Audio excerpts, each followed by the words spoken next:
ನಿನ್ನೆ ಏನು ಕೇಂದ್ರ ಕಾರಾಗೃಹದಿಂದ 3 ಜನ ಸಜಾ ಆರೋಪಿಗಳು ಪರಾರಿಯಾಗಿದ್ದರು. ಆ ಒಂದು ಹಿನ್ನೆಲೆಯಲ್ಲಿ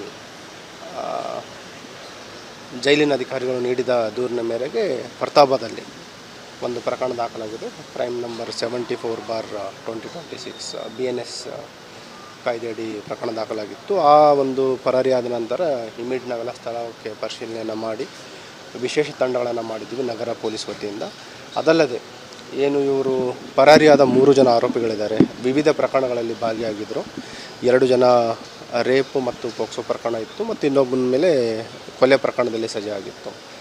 3 ಜನ ಮೂಲತಃ ಬೀದರ್ ಜಿಲ್ಲೆಯವರಾಗಿದ್ದರು. ಹಾಗಾಗಿ ಕಲಬುರಗಿ ನಗರ ಪೊಲೀಸ್ ವತಿಯಿಂದ ಮತ್ತು ಈಶಾನ್ಯ ವಲಯದ DIG ಮತ್ತು SP ಕಲಬುರಗಿ, SP ಬೀದರ್ ಮತ್ತು SP ಯಾದಗಿರಿ ಎಲ್ಲರಿಗೂ ಕೂಡ ನಾವು ಇಂಟರ್ ಡಿಸ್ಟ್ರಿಕ್ಟ್ ಕೋಆರ್ಡಿನೇಷನ್ ಟೀಮ್ಸ್ಗಳನ್ನು ಮಾಡಿ ಕಾರ್ಯಾಚರಣೆಯನ್ನು ಸ್ಟಾರ್ಟ್ ಮಾಡಿದ್ದೀವಿ.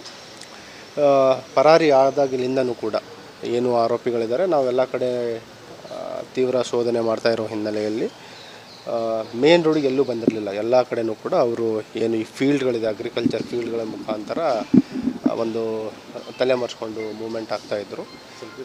ನಮ್ಮ ಮಾಹಿತಿ ಪ್ರಕಾರ ಏನಾಗಿದೆ, ಇವರು ಏನು ಪರಾರಿ ಆದ ನಂತರ ಫಸ್ಟ್ 2 ಟೀಮ್ ಸ್ಪ್ಲಿಟ್ ಆಗ್ತಾರೆ. ಆಮೇಲೆ 2 ಜನ ಏನು ಮೂವ್ಮೆಂಟ್ ಆಗ್ತಾರೆ ಅವರು ಕೂಡ ಮತ್ತೆ ಸ್ಪ್ಲಿಟ್ ಆಗಿ ಒಬ್ಬಂಟಿಯಾಗಿ ಓಡಾಡ್ತಾಯಿದ್ರು.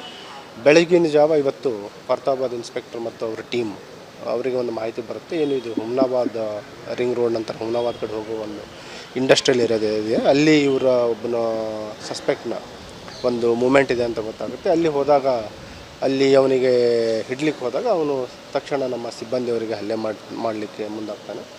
ಆ ಸಂದರ್ಭದಲ್ಲಿ ಅವನಿಗೆ ಸರೆಂಡರ್ ಆಗಿ ಅಂತ ಹೇಳಿದ್ರು ಕೂಡ ಅವನು ಸರೆಂಡರ್ ಆಗಲ್ಲ ಮತ್ತು ಗಾಳಿಯಲ್ಲಿ ಒಂದು ರೌಂಡ್ ಫೈರ್ ಮಾಡಿ ಅವನ ಮೇಲೆ ಒಂದು ಆತ್ಮರಕ್ಷಣೆಗೋಸ್ಕರ ಸೆಲ್ಫ್ ಡಿಫೆನ್ಸ್ಲಿಂದ ಫೈರ್ ಮಾಡಿದ್ದಾರೆ.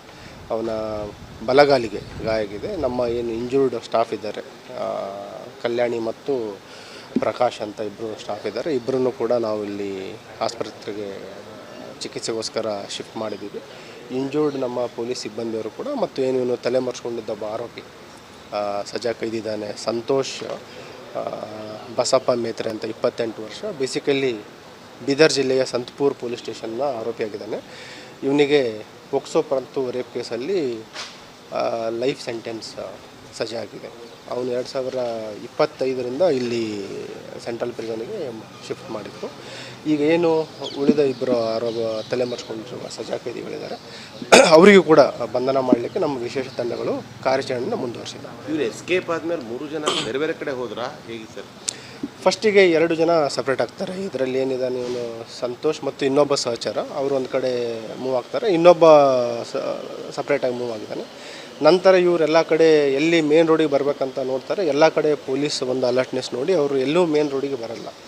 ನಂತರ ಇವರಿಬ್ಬರು ಕೂಡ ಮತ್ತೆ ವಿವಿಧ ಪ್ರಕರಣಗಳಲ್ಲಿ ಭಾಗಿಯಾಗಿರುವ ಆರೋಪಿಗಳಿದ್ದರಿಂದ ಅವರು ಕೂಡ ಸ್ಪ್ಲಿಟ್ ಆಗಿದ್ದಾರೆ. ಹಾಗಾಗಿ ಏನು ಉಳಿದ ಆರೋಪಿಗಳು ಇಬ್ಬರು ಇದ್ದಾರೆ, ಅವರು ಕೂಡ ಸಪ್ರೇಟಾಗಿ ಮೂವ್ ಆಗ್ತಾ ಇರೋ ಬಗ್ಗೆ ಮಾಹಿತಿ ಇದೆ. ಆದಷ್ಟು ಬೇಗ ಅವರನ್ನು ಕೂಡ ನಾವು ಬಂಧಿಸ್ತೇವೆ.